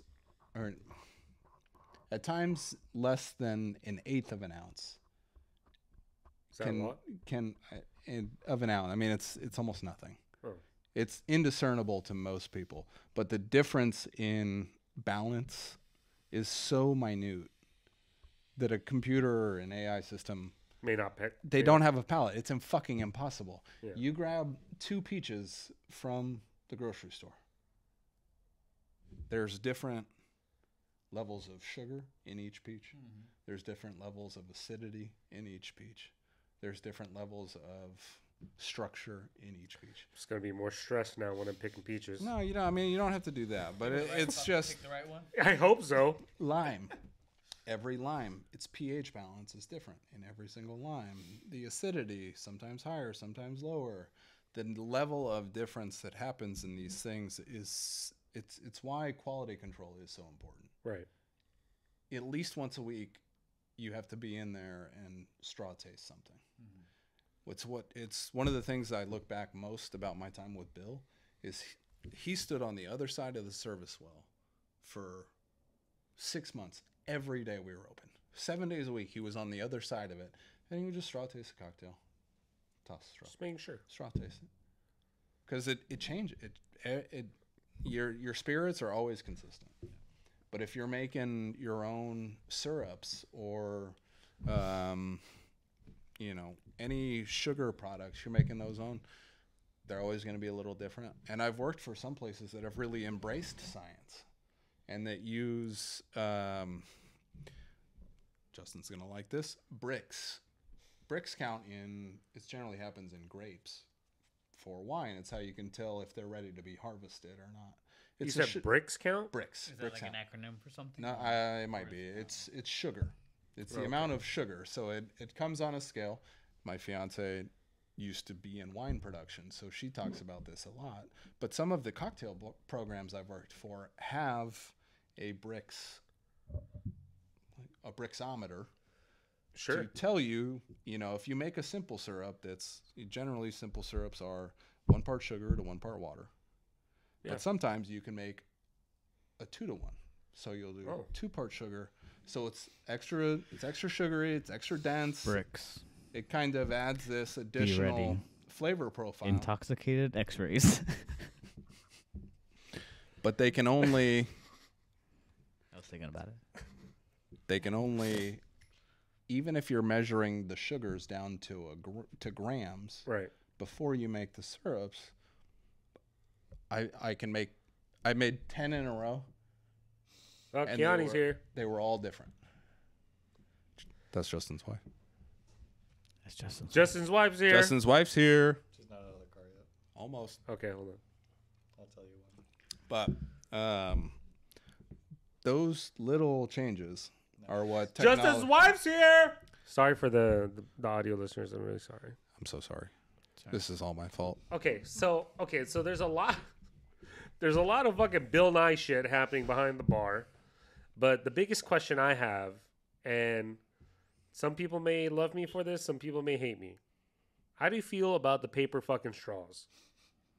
They're the worst thing ever. Fucking hate it. Like I get it. I get it. I hate I paper get it. straws. Save the turtles, right? Save the sea life, whatever the case may be. Just don't give me a straw. yeah, just let me just sip it out of the Just do glass. You can have them, just don't give it to me. Don't give me a fucking straw. Look, Paper Don't give it to straw. me. God damn. I found at a place that I worked, they make corn-based straws. Does it get soggy? Doesn't get soggy. Okay, I'm with it. It acts entirely like a regular straw. Can I eat it? I wouldn't. get. Well, technically, you can eat anything. You can try, but it Let's go find this bar. is biodegradable at whatever standard, as much as or almost as much as the paper straws. Yeah, So the turtles are still safe. thank God. Paper straws. Can the are turtles fucking eat it? worst. Do you want to suck on a wet paper towel? Because that's not super interesting. That sounds like a low sex drive right there. Anyway, so being in the beverage industry, like you're making all these drinks, you're serving people, and there's gonna be a point where you have to like cut someone off. Oh yeah. Like when do you determine that? So it varies for everybody. Sure. Like if you're just gonna give me a blanket statement, like this is like your base. So there's no like standard. There's no standard like, hey, 10 The- drinks for. I mean, there are legally standards in place, but the legal standards are so low. 3 drinks. That's pretty much the legal standard. Is no one should ever have like 3 to 5 drinks, depending. It varies on every I state. also always feel bad when my doctor says, "How many alcoholic drinks do you have?" And I'll be like, 2 per week. "Like tonight, or Yeah, or the before whole I week?" came today. Yeah, 17. So look, cutting someone off is one of the most uncomfortable things you can possibly do Yeah, because you have to explain to a drunk person. A drunk person. And generally, it's a very drunk person. yeah, bro, it's fine. That's gotta be fun. It's legitimately dealing with drunk people is something that'll drive you crazy. Yeah, Because like it's just a big baby. as a bartender, a person who tends bar, my goal is to show everyone a fucking great time. Right. Whatever you want that to be. You want to have a little fun, you want to have a lot of fun, you want to drink a little, you want to drink a lot. I just want you to have fun. But that's an interaction happening on the entire bar top. Exactly. So like, fucking, what's fun for someone might be the person to their left or right, the worst experience possible. So my kind of guideline for it is, are you making the people around you uncomfortable? Yeah, As a bartender, you eat a lot of shit. And you're going to be uncomfortable. You're going to not want to be in conversations, but you're behind the bar, and that's just kind of what you have to deal with. But when you start making the people around you uncomfortable, is when you gotta go. yeah. So what's your go-to line? My go-to line is, Hey, bro, you're fucking cut off. "Bro, you should Security. have a lot of people should be paying attention to this because it's the best way to do it." In my experience, everyone else might have different experiences, but Take notes. when you go, "Look, I'm no longer comfortable serving you any more alcohol tonight. I want you to get home safely, and I want you to make sure you had a good time this evening. I'm worried if I give you any more, you're not going to be okay." Yeah. Wow, that's good. And your That's tab's $3,000. Pay me, bitch. Hi. Get the fuck out of here now. I would like your card, please. Get the fuck out. Bill, get him out. Most, I've generally worked in restaurants. We don't have bouncers. So like, Stacy, get him out of here. Have Look, you I've had ever? people- Have you had to do something? I to haven't get had a someone out? brawl. I've had people get close, but I laugh. Because like you got so many handles. Well, like, look, if generally, especially early on in my career, if I cut you off, I cut you off for a fucking reason. Yeah. And it's generally you can't stand. You're in no shape to even square up with nobody at this What point. happens to my drink? You, Myself particularly, drank it. then I was lifting, I was in better shape, a lot younger. Justin can vouch for It the was- type It was of green light. shape I could be Green in. light with the hands at all times. If anyone wanted to get rowdy, we could go that route, but that was never my goal. And thankfully, I honestly, I've never come to blows with anybody that I had to kick out or otherwise. But I've cut people off. I've kicked people out of a restaurant one drink into their day. I had a regular, and this is something every bartender should do. Had a regular. We had this guy. He was single, made a lot of money. He was doing like in-home physical therapy. He owned his own practice. yeah, he was. Really good dude. He came to eat at this restaurant like 3 to 6 times a week. He was there way too much, but he was a really good dude. And someone came in and he was talking to me about, this was, 7, 8 years ago. He's talking to me about like corn government things being subsidized. And the guy next to him just broke off into this like huge political rant. Was like, Oh, damn. "You fucking farmers, you always asking for a handout, all this shit." And I was like, hey man, like you can disagree with somebody, But chill the fuck out. you don't get to be an asshole about it. And also you're disagreeing with someone who I know and like respect and tips me very well. So you're working uphill. And I was like, look, man, if you do that again, I'm going to have to ask you to leave. And so he went, he was still in a huff, but like, so I start talking again and he says my regular says something else that gentleman didn't like. And he like Flipped threw out. his arms up in a huff and he called him an asshole. And look, I've called a lot of people an asshole as a bartender to a guest.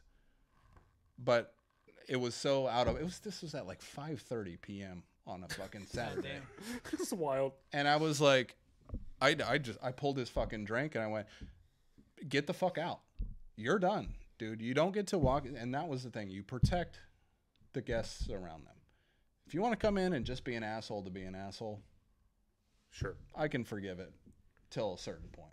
But you start saying inappropriate shit, you start calling a fucking stranger an asshole when you're one beer deep, it's only going to get worse. And that's what being a bartender is really hard. Why being a bartender is really hard for a prolonged period is you kind of eat sins and it kind of like they start to add up a little too high.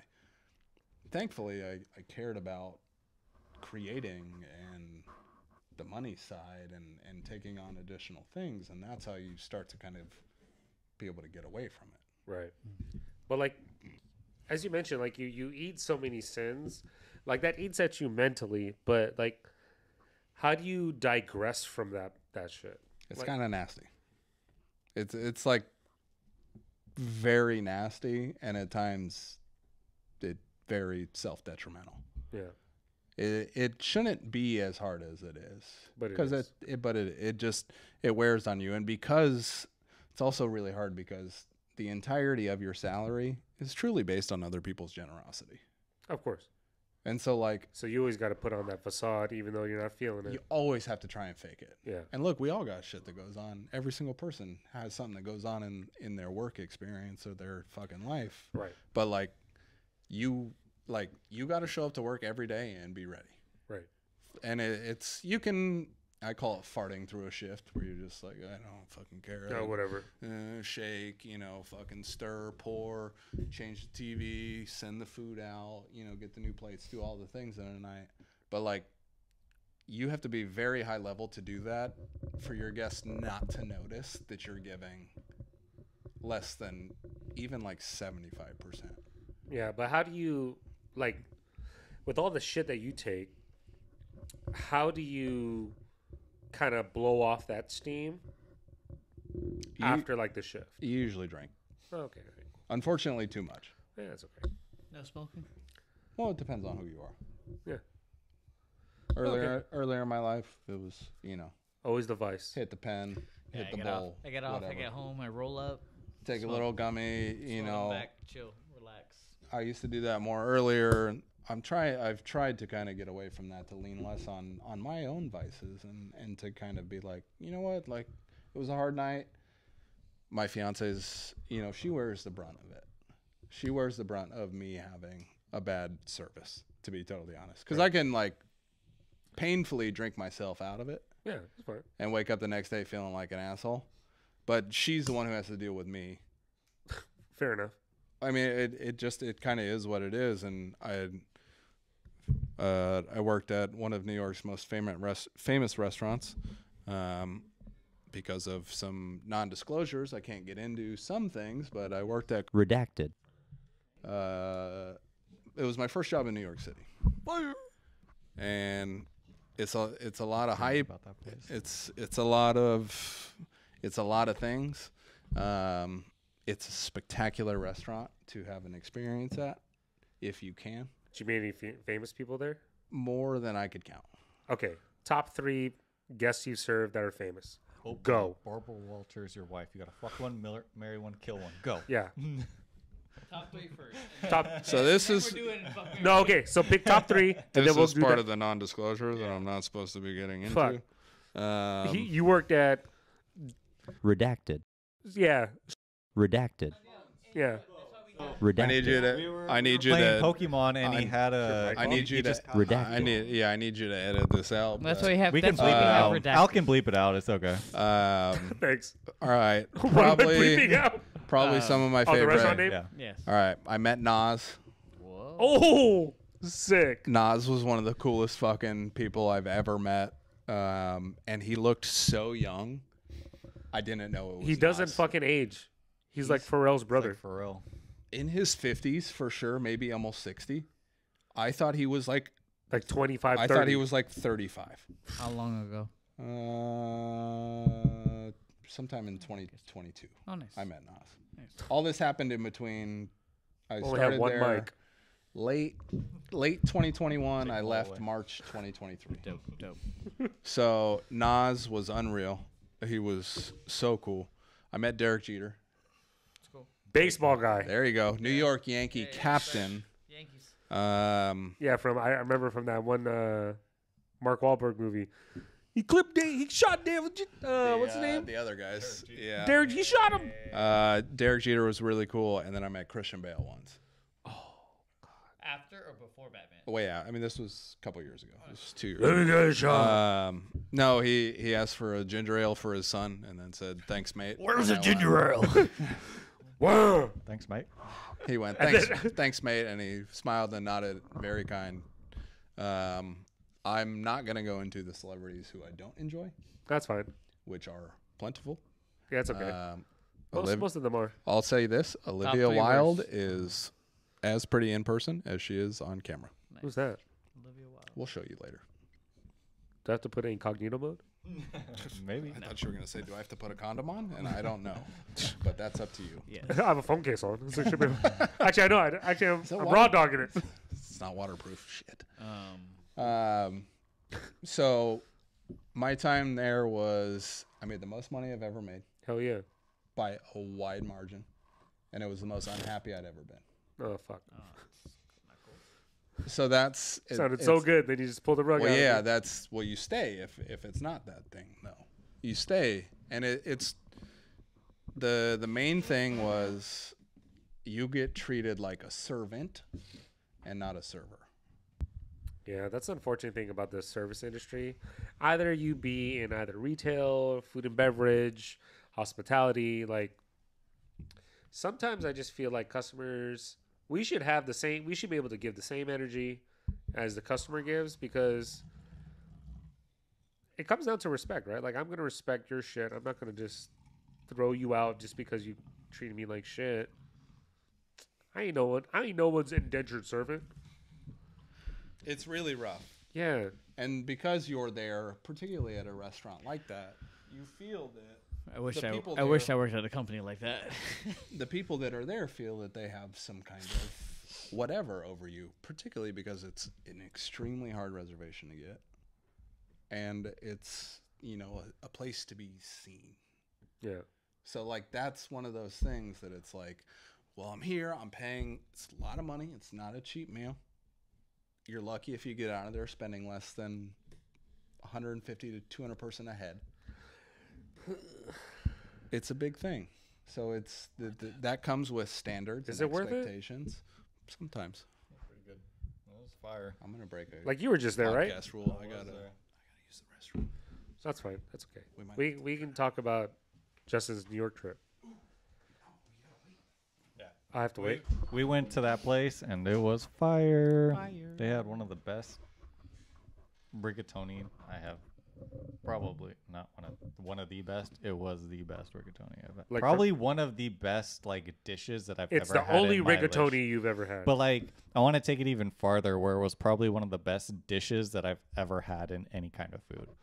That's how good it like was. how it was served, or like what it out the like. No, the, just the flavor Flavor. profile, and like there was a tiny bit of spicy. all right. Let me have my mom make you some rigatoni. Everything. It was so good. We did like a. It was like a what was those things? What instrument are 6-course you playing? meal. It was like 6-course meal kind of thing that we did. All right, like 6 What course. instrument are you 1, playing? 2, 3, 4, 5, 6. I don't know, 7, 6 8 courses. M's in your So bank account? we got the rigatoni, and I was like, all right. I ate it, and I was like, fuck, this is good. I should save some. Kept Fuck going. that. We still had more food plus a dessert to come, and I still finished that before the other stuff came out. Goddamn. And it was by far the best thing that we had. I had no regrets eating the whole thing. How many? Is it like a multiple course meal, or like you? No, it was just Like like, Olive Garden? we just ordered stuff. Oh, okay. So we had them bring it out at like different times. So we had like salad. How was the salad? The dressing for the salad was so good. Was it like a Caesar? Who tosses it? Who tosses salad? What happened? Why is Jared low-key drunk? Should I Why? not have said that? Why? Sorry. I don't know, actually. Like you Definitely a little buzzed.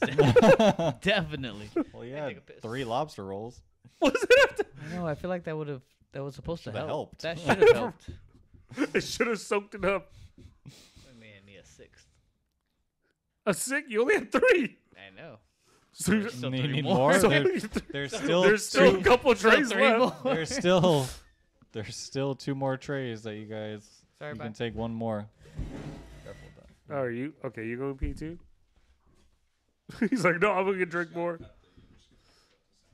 No, it's fine. How many what did we eat when we went there? Ooh boy. So we had salad. Redacted. Yeah. Yeah, we had the Bleep Caesar that out. salad. I got it. Redacted. No, we can talk about where we ate. We just might have to cut out the entire part of where. No, I can bleep out the name and stuff. Is the dressing like a Caesar, like where they like put the anchovies in it? Yeah, so they That shit fucking bomb. I've What- seen that once. Redacted. likes to do. They call it Redacted. moves. So they try and do as many things in front of the guest as possible. So they make the whole Caesar in front of you.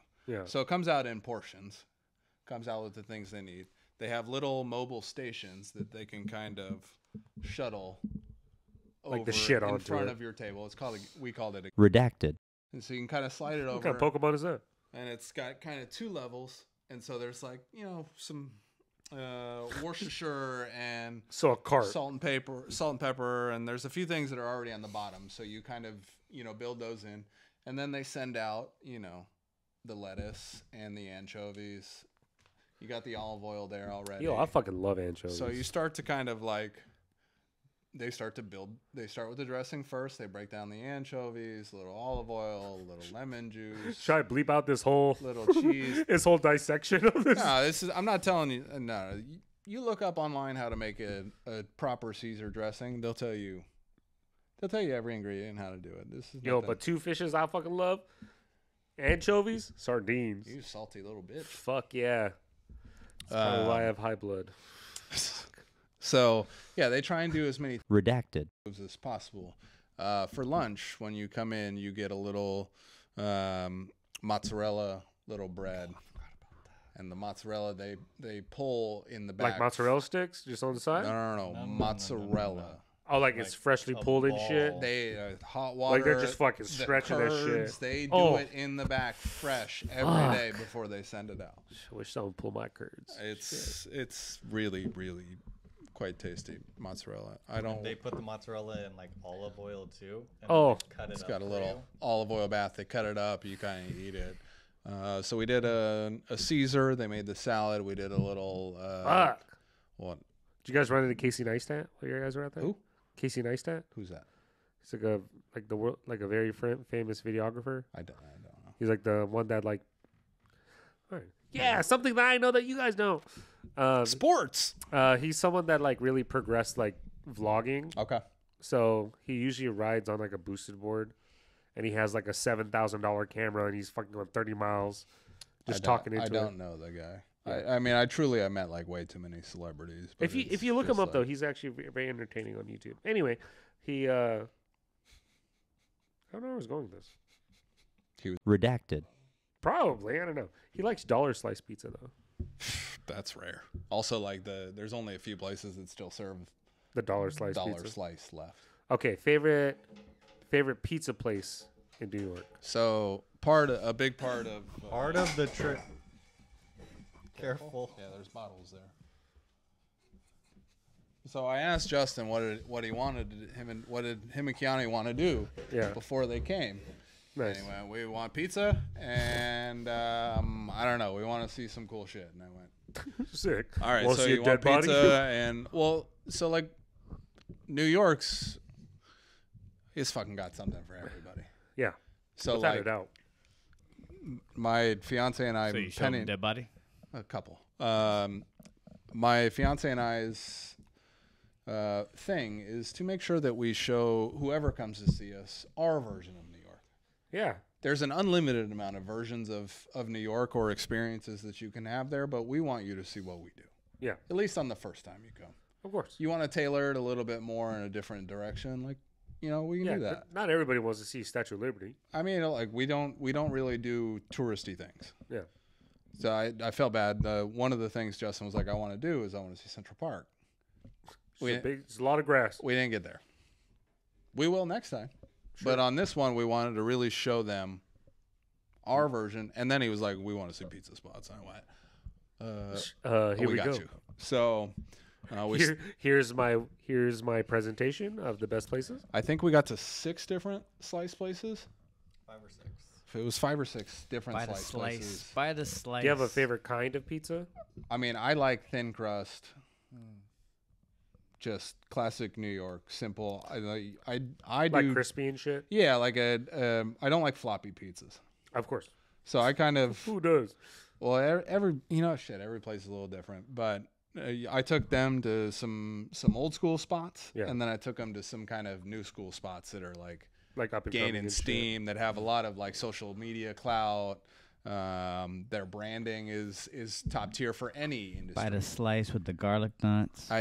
We definitely had some garlic. The last place we went to, we had some garlic nuts. Talking about Little Caesars? Man. Love Little This Caesars. So shit's lucky. You were not so hot lucky. and ready. You were so lucky you went out there, Justin. It was. You know what? I hate pizza out here. The pizza is bad. the shit out. Yeah, in, it's- in it New was- York. It's not even the same. I hate pizza out here. We went to Joe's. Yeah, so Joe's has always been my favorite old school New York pizza place. Yeah. The first time I went to New York, or one of the first times I went to New York, I was like talking to a friend. I need New York's like classic slice. Yeah. And it's the thing: thin crust, firm, great cheese, the Little right bite amount of to it. sauce. Yeah, and you get cheese or pepperoni. It's cash only. You get in there. There's zero hospitality. It is Yeah, what get the in, fuck you want? get in, get out, get your slice. There was a little like a little park with a little water fountain in the middle. You go over there when it's nice out. You eat your slice. You have a little soda. Dip out. You want to have a little beer or something, whatever. That was the thing. I was like, you guys got to see that. We got to do Joe's. Like, Okay, Joe's. Joe's. Sandwich spot. Did you guys try sandwich? Sandwiches are big out I there? don't think. Or is we it did. bagels? Well, we had the sandwich at La Industry. There's another place in Williamsburg called La Industry. That's number 2. They fucking crush it. Have you been So getting your breakfast bagels? You I bacon, don't- egg, and cheese? So I took Justin to a spot Your called Taylor Cozars. hams? Have you been getting your Taylor ham? I'm a bacon, egg, and cheese guy. Patella ham, bacon, egg, cheese. It's all the same. It's bacon, egg, and cheese. That's right. Sometimes Yeah, with okay. a hash I feel brown. it. I feel it. Sometimes with a hash brown. But on the in the bagel. In Do you the guys bagel get though. it Yeah, the Aki way? Is that? No, I don't do that That's, shit. that's that viral stuff. I don't. It is probably Damn, good. why though. you? Why you? No, that's probably really good. Bombastic side eye me. My stomach gurgles every time I watch one of Because, those you videos. know, Because there's so much yeah, shit it's a on it. lot of hot it's a lot of Cheetos shit and in hot there. Fritos It's and a lot, but it looks No, good. That's a heart attack. I You know? mean, half of it does. The other half's a heart attack waiting. If I'm to high as happen. hell, I'll eat that whole fucker. But- Jared, we know. So it's like, look, everyone has their favorites. Yeah, of course. It's like the bagels. Sure. Look, they're good. Bagels aren't your thing. They're bagels. Some of them are outstanding. Some of them aren't. Yeah. None are anything that I would rather go have a bagel instead of having a slice of pizza. Fair enough. A little, bacon, egg, and cheese on a everything bagels. Salt, you know, pepper, ketchup? It's a sometimes. I want to bring it up because I don't find that shit out here. No, For it doesn't real. exist. Mhm. It doesn't exist. I The, miss the that. bodega chopped cheese move. Shout out to Ming's, cash only. The bodega chopped cheese move. Look, it's great, but it's like, man, I could take you to a slice of pizza that's some of the best pizza you're gonna have in the whole U.S. Right. So I'm like, I know where I'd rather direct my time, and sometimes now you get some of these, a little bit more viral pizza places that actually have quality. Yeah. They do sandwiches and they do bagels. A little bit of everything. La Industry, the place in Williamsburg we went to, they do a daily sandwich, and it fucks. It's fucking Hard? It's fucking good. Fuck's And it- hard. They do a vodka chicken parm one sometimes, and they do a. Chicken cutlet. And we did a chicken cutlet with spicy salami on it that was good. Oh. And so like they'll do a chicken Caesar sandwich sometimes, Wow. and like, It sounds so good. and then you got that paired with an incredible piece of pizza. Damn. Does Trader Joe's have anything like that? I don't think so. Trader Joe's, hop on. When you get on a plane. Another place we went to, Finney, which I hadn't been, but I'd been following for a while because their marketing's top tier and their pizza looks really good. And you hear enough things about it when you're in the industry. You're like, everyone, Sure. you talk. Finney's Pizza. You talk. you know. Yeah. And Yeah. If anybody Finn- knows. Yeah, Finney's Pizza. Finney's knows. they do bagels. Oh, yeah, I didn't know Bagels. that. Yeah, the bagels. That's And their bagels are fucking good. what I'm talking about. So it's like, New York, the thing about New York is, and why I was really so attracted to it was I was born and raised in Fremont, where you have really a lot of culture and you have a lot of different types of food and the number of languages spoken in Fremont, Newark, Union City Right. are plentiful. And I moved to Arizona where you got less of that. And I started to kind of yearn Yearn for that again. And I got to a place financially where I could move to New York at 31. At 31, I could move to New York and get to kind of re-experience things. And I mean, I'll circle it all the way back around. Like food and beverage is my life. Food and beverage is my wife to be's life. It's what we care about, and to be dropped into the best market for it on the planet, and then the ability New to York, baby. put our skills to the test, I don't like New. and to be like, Why are you going to say that? she's been, They hated us, so. she's, and I'm gonna talk her up for a second. She's 27, and she's been wine director at two different New York City restaurants. Hell yeah. At 27, Jesus Christ. I barely knew left from right behind a bar. I'd be like, I was all right, but She's got it down. she's very far ahead of the curve. Yeah, But just call her Gravity because she got it down. we made that decision to go to the best market and put the dick on the table and go like, look, This is what I got. this You is want what it? I have to bring. Who's And dick my on the first table? job, Put that dick away. at one of New York Put that dick City's away. Put that dick away. Put that dick away. Put away. Put away. Now, since you're in this fun employed hiatus, are How you long? Wait, how long? It's been a little over a month now. Oh, go. It's not a bad time. Maybe Not about a bad. month. Not bad. Do you 2 how weeks how before long are Justin you came. gonna No, I'm under a month. I'm just under a month. are you gonna play this out for a long time, or is this just to like digress, refresh, or are you looking to try something new, or are you looking to go back into the food and beverage industry? So, my fiance and I are getting married in April. So, April 2024 even coming at you. though even though I is proposed all. before Justin did, Yeah. I now have a wedding to handle and take care of. Oh, so you have to go back into So look, and most likely I'm going back. yeah. My goal is to not. So now I'm kind of in this unique. I mean, it's not unique, particularly. We'll but say it's unique. I'm in the new phase of where I'm at, It's your own where I'm spot. trying to find out how to make money, Yeah. make enough money to support myself and my family before I get married. Sure. If I have to go back to work in restaurants to do it, Then you have to go back to work. then I have to go back to restaurants. What would you want to do? I mean, I want to pursue all things to get myself out. Ideally, I would like to be a brand ambassador for a high-level liquor company. So someone So who, still in beverages and yeah, and it's in kind that, of in the, that realm. It's In kind of that the best of realm. both worlds. Something I didn't talk about earlier, but is pressing in my thought. My constant thoughts is the hours Right. of what working in a restaurant means.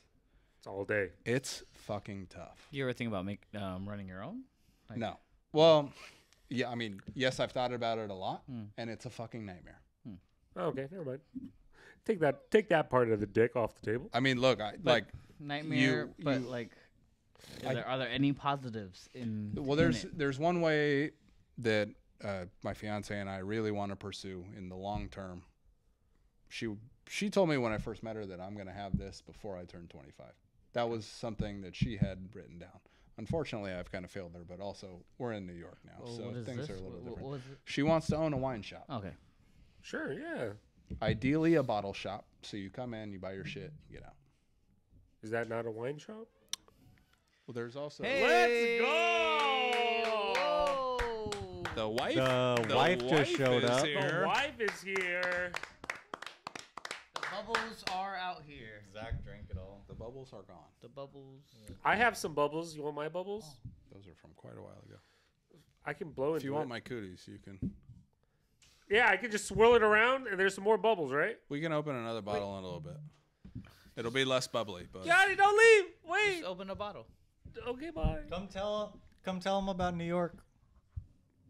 Come tell him how good the rigatoni was. Yeah, tell us how the rigatoni favorite was. pizza place. And favorite Come pizza on down. place. Come on in. Come on down. How was that rigatoni? that rigatoni fucks. And pizza by the slice, so much better. You know. Pizza by the 2 slices. See, make a Johnny sandwich. made a pizza sandwich at A La little Industry. sandwich, roll it up. Woo! One burrata slice and then one pepperoni slice. What'd you call me? Pizza That's not my burrito. last name. Yeah, it is now.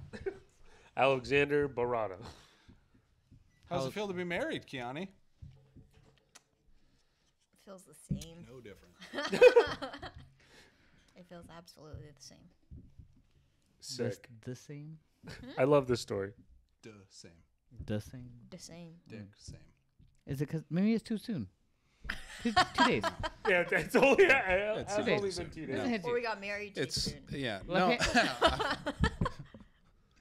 The constant theme at the wedding Left made hand me fle- laugh quite a bit is that the left every hand single flex? person was like, "Finally, it's about Fucking damn finally." time, Justin, that you finally asked." That was my favorite. Oh, thing. I It was just a asked through Justin. line, just But what was your highlight of the wedding? What highlight of the wedding? Say it one more time so I know you want to ask her that. The highlight of the wedding. I don't know. I think it's just the fact that me and Justin actually pulled it off with planning in like 2 months. Nice. I mean, we got engaged in July, August, September, October, November, 4 months. We also had to plan like 2 funerals at the same time between that. 2 weeks. I think you guys did great. I think it was perfect. oh, it was I think it was spectacular. amazing. It was Yeah. a great event. Yeah. I think the backdrop too, when you guys were taking pictures. I think the photographer was so nice, and also She was was great. like, "Hey guys, the sun's dropping. Hurry the fuck up." Hurry the fuck up! It's mostly Hurry the Tyler fuck up. related. Where is Tyler, everybody? Get that motherfucker out here right now. It was a good time. It was a I good mean, the time. pictures inside ended up looking up like good, also. But Yeah. that was one of the reasons why I chose that place, just Nice because spot. I knew it would. Our photo. I'm a photo snob, so I knew our photos would be cool, and it wouldn't be on like a golf course like every other wedding. I don't know. I would have liked a golf Wait, course. you're telling me we could have played golf during a wedding right now? Yeah, we almost booked at the It's one like in it's like Pleasant. this. Do you, Kiani? 4 left. Four. I think like one of No, it's the four one of right. the venues was like, if you book your wedding with us, then you get 3 free games with 4 guys, 4 people. Oh, you get a free round of golf for the dudes. That's Yeah, the one. pretty That's much. the one time we get the. And it's like a it's like a $22 green fee. no, that's the time we get the hole in one at the same moment that they're supposed to say I do. It's like, who takes priority? We do. I do. The hole in Hole in one. one. does. You guys can get married again. I don't know if I can do the hole in one again. Ever. Oh, golf stories coming up next on the average employee. Here, you sit here. I gotta go. He's got no hole in one. Oh, tell us about that. Did you hear this? You heard this already, right? I told this about everybody. I heard it. didn't I don't know about Al. I don't know if Al heard it. So the average employees have been into golf a lot lately. Yeah, sorry. See, you know what? I helped this movement. Johnny's coming in the clutch right here. Ain't nobody was golfing out here. Excuse me, do you see those I clubs see them. right there? I see Or them, clubs. but you see them. They're Off also camera to the collecting left. dust. I have been golfing since January, I've been and not golfing. once has Justin come out. I haven't heard of any of his escapades out on the golf courses. Sex No, capades. no gallivanting out on these 9-hole courses. Nothing. He's busy. He was I getting. know, and I love it. Are and you I'm- married? I'm not saying it's a bad thing. I'm just saying.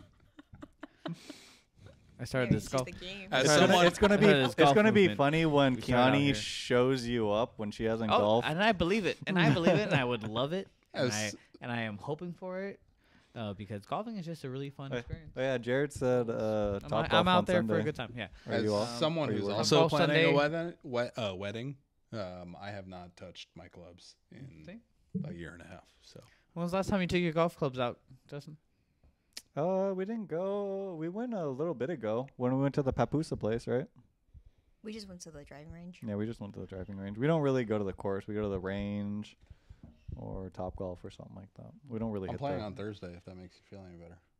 Unfortunately, I'll be in Arizona. I'm also so you're- playing on Thursday. So you're not in. No, I'll be out there too. Okay. on Thursday. You'll be spraying balls to the right on Thursday. To too? the right, a nice little slice. at So- least a so- good nice little slice. 200 yards out from the tee. Well, 200 out, and then how many to the right? 200 and then like a good 50 maybe to the right. 200 out and then 50 to the right. According to Or the 50 Pythagorean out. theorem. 200 to the they right. call me Actually, 120 slice- out and slice then man. 300 to the right. So, According to the Pythagorean Yeah. theorem, that is only. and now You coming know- back to the table, we call him the Big Slice. Al was there. I hit a nice drive, and I thought it sliced way farther than it did. But the Thor ball was in a good spot when we walked up to it. That was in a good spot. The My, Spider-Man ball, on the other hand, was Long gone. no. We found it. It was right next to the beach. My fiance's there. dad wants to shoot his age by like 75. How old is he now? I think he's a little over 60 right now. That'd And be he- that's an amazing round He of told golf. me he put in a 71 like a couple months ago. Just 11 over par. We've been I golfing. played around with him. We've been golfing lately, Pod. We've been golfing. Me, Al. I'm trying to get Justin to come out with us. He golfs on his own, I guess. I didn't know about it. I haven't heard Yes. it. All I see is these golf clubs just sitting Yeah. here. They They still got the they're plastic wrap collecting on dust. them. Yeah. But it's been a good time. A great time. You guys want to hear the only hole-in-one story Yeah. a guest can tell on your pod right now? Hit it. All right. So a couple years ago, I had just started working at my next job after I left Bill's position. Uh-huh. And This is in Arizona. this is in Arizona, so golf is plentiful. And industry people, restaurant industry people, love to golf on their days off. Yeah. So it's a great way to de-stress. We talked about de-stressing a little earlier. It's hard to do the night of, but the next days. Of course. usually later rounds, because Of course. I had a thing where I would do inventory. I had to do inventory every Sunday night, and then I would have to prep my orders for Monday morning. Inventory at that restaurant took, on my own, almost 6 hours. Jesus Christ. They had 6 different locations for me to count liquor in. So it was just long process. I would go to what ended up being my next job, and I would tally it all up, and then I would formulate my orders to start off the next week. Right. And while I was over there, one of my bartender friends was like, hey, like, what are you doing tomorrow? I was like, oh, I'm probably going to go play some golf. And he went, we need a 4th in our afternoon round. Do you want to come? Hell yeah, I'm gonna go. So I used to just sneak out on Mondays. yeah, I am. This is an Arizona summer. Oh, So the goal, the best way to do it is to sneak out at like a 3:30, 4 o'clock round in a small group. Because it's summer, the sun's out pretty late. In Arizona, 4 p.m. is the hottest time of the day. oh, But No one's out. no one's out. And then you play, 1, 2, 3 holes, and then the sun starts going down. oh, so it starts getting cooler. So it starts getting a little cooler. You start finding, this tiny little bit of a breeze. It's no Bay Area breeze, but you get this tiny little, Something. little something. You get a Brings little you more, back to life. get a little more shade because the sun's down, right? Yeah. It's not going up. The sun's down now. You get a little bit more shade, and there's no one out there, so you can. I played around on my own in less than 2 hours. And Wow, that's great. I'm not Mark Wahlberg. Like, I'm not like, it's not a sprint to each ball and then hack in. I don't have a caddy, none of that. But I've played rounds in 2 hours, Yeah, give or take a few minutes. that's the dream. So this bartender friend invites me out. His name's Scott. Shout He out to goes, Scott. Skot. Oh, okay. That's my guy. Scott. He'll be at the wedding. Scott. Why an extra emphasis at the end? It's just, Because it's K. Skot. but at the end, the K is in the like. Yeah, I go Scott. Scott. Not Scott. Scot. Scoot. Not Scott. Scoot. It's good old Scotty. He was kind of the ringleader of like pulling in people to play with, Yeah. one of the other employees there, and then his roommate. So the 3 of them used to like, hey, you like playing golf? Like We it was need a kind of, 4th. it was a really fun thing too to bring out. Sometimes people who, like you guys who are like, or Justin was like, I like golf. I don't really play that much. If you were sitting at Scott's bar, he'd be like, you like golf? We're playing tomorrow. Doesn't matter how good you are. You just want to go have a good time, right? Like, if you go out and have a good time. That's what it's about. And That's all I'm out there for. our little crew now, you don't go to the range before. You go to The bar. the range. Oh, yeah. Yeah, you go to the bar. You rip a little shot of something. Sometimes Grand Marnier, sometimes bourbon, sometimes tequila, whatever you fancy. That's your warm up right there. You get a little juice flowing. You rip a little It's shot. that You, birdie juice. you get that birdie juice. Liquid courage. Or the bogey, double, triple bogey juice, whatever it may be for those golfers out there. And Ain't that the truth? you rip your shot, you get your beverages for the first couple holes in case you don't see the cart girl, and then you hop out and you get rolling, and then usually around holes 3 to 7 you start warming up a little bit. But so what my hole-in-one hole ended up being the 4th hole on Dobson Ranch. The 3rd hole, I hit my lovely little slice into the 2nd fairway, but I got a hold of it. Love it. And I went, and I'm first time ever playing with these guys. I'm in the cart with Scott. He's my partner, and we go. I went, man, I like the distance. I can hit it over these trees. And he went, fucking new guy, like, you like your shot? Let's go play it. And so we go up, and because they're playing scramble. we're playing scramble, Playing scramble at the time. and I stick my approach within 2-3 inches Oh. on a par 4. Oh. And you go, ooh, So what, okay, Third hit to putt. Like if you're hitting 3 to putt. from Yeah. 2 inches. Just So blow it in. Birdie, You do a little tap in. birdie, baby. So we hop over to the 4th hole, and I'm hyped. Hell yeah, you are. You stick a shot from 150 yards at 2 inches. I'm not doing it. I'm not. It felt so On the good. other side of the green. So I rush over. I put my, I get my. I was still using a tee on par 3s at the time, and I tee up. What? I bury So it. I don't use my teeth. I don't You do know? it. I don't do it anymore. for little But this was babies. earlier in my career. Maybe I should go back to it. It's always good to when you have the option to get a benefit of the tea. Nah. Why not? Tee this. That's a professional move, but that's not us. So I tee He's it not up. wrong. He's I not wrong. bury it. I don't, it wasn't sitting high. I bury it, but I hit my ball and bounce it, looking real straight. As soon as I hit it, I verbatim said, "That's a fucking pin seeker, boys." And I had never played with any of these people before, Yeah. and they all were looking at me like, "Fucking new guy, take it easy." Yeah, just because you hit a nice shot on the last one, like Doesn't mean isn't- you- yeah, it doesn't mean shit. What do you mean it's a pin seeker? Fuck you. I hit it. Fuck you. Bounce. It's got this hill kind of going up. I bounce, and I can't see it. Yeah. And I went, "Guys, I think I just hit it in." And they went, Fuck no. "They're so full of shit." And I was the first person hit because I was so excited, right? So we all, the other three guys go through. They all hit it. I don't think anyone's even on the green. And so there's water circling it. I mean, it's kind of a nasty hole. And we start driving up, and we can't see anything on the green. And I know I hit that ball on the green. So we start driving up. It's par 3. It's a cart path only. My cohort says, "Fuck the cart path only."